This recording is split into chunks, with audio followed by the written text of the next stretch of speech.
Syndicate সম্প্রতি বাংলাদেশের ফুটবলে পরিচিত এক ইস্যু।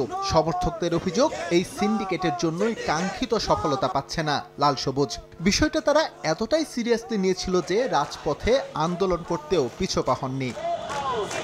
সিন্ডিকেট নিয়ে সমর্থকদের এই অভিযোগ একেবারে অমূলক নয়। এশিয়ান কাপে ভারতের বিপক্ষে ম্যাচে কিছু প্রশ্নবিদ্ধ সিদ্ধান্ত নিতে দেখা গেছে টিম ম্যানেজমেন্টকে।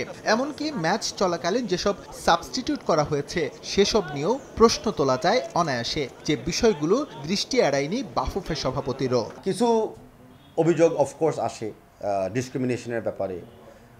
সিন্ডিকেট নাম ওয়ার্ডটা এখন খুব পপুলার হয়ে যাচ্ছে সেটা ব্যাপারে। আই ডোন্ট ডিবেট, নিশ্চয়ই কোনো কিছু আছে, নাহলে এইসব কথা উঠবে কেন। But I also don't feel যেটা রাইট, যেভাবে প্রচার করা হচ্ছে যে সব কিছু একটা মাফিয়াতান্ত্রিক একটা ডিক্টেটরশিপে চলে গেছে, এটাও ঠিক না।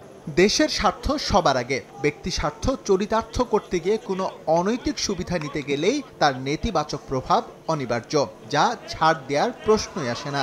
ছাড় দিচ্ছে না বাফুফেও, অভিযোগ নিয়ে কাজ করছে অভ্যন্তরীণভাবে। কেউই একটা দল হারার জন্য গঠন করেন না, সবাই দেশপ্রেম আছে, সবারই বেস্ট 11 প্লেয়ারটাকে চুজ করতে চায়। প্রসেসে মাঝে মধ্যে ত্রুটি থাকতে পারে, বাট আমরা নিয়মিত যে কোনো অভিযোগ আমরা পাই বা যে কোনো অভিযোগ আমরা নিজেরা অবজার্ভ করি, আমরা এগুলার রেকটিফিকেশনের জন্য অ্যাটলিস্ট চেষ্টা করি। লাল সবুজ পাসপোর্ট নিয়ে যারা দেশের প্রতিনিধিত্ব করছে সবাই বাঙালি। কে কোন দেশ থেকে এলো এটা নিয়ে পার্থক্য করার কোনো সুযোগ নেই। বাফুফে সভাপতির আহ্বান, যারা দায়িত্বে আছেন প্রাধান্য দেবেন এই বিষয়টিকে। প্লেয়ারদের ভিতরে কোনো ডিফারেন্সিয়েট না করতে, কে বিদেশি প্লেয়ার কেউ না, সবাই বাংলাদেশি প্লেয়ার, সবাই বাংলাদেশের পাসপোর্ট নিয়ে খেলে। হামজা চৌধুরী খেলবে, এবার সুমিত সোনও জয়েন করতেছে, আরও ইন্টারন্যাশনাল প্লেয়ার্স আসতেও পারে। বাট আমাদের কাছে প্রত্যেকটা প্লেয়ার ইম্পর্টেন্ট, আমাদের কাছে প্রত্যেকটা প্লেয়ার সমান।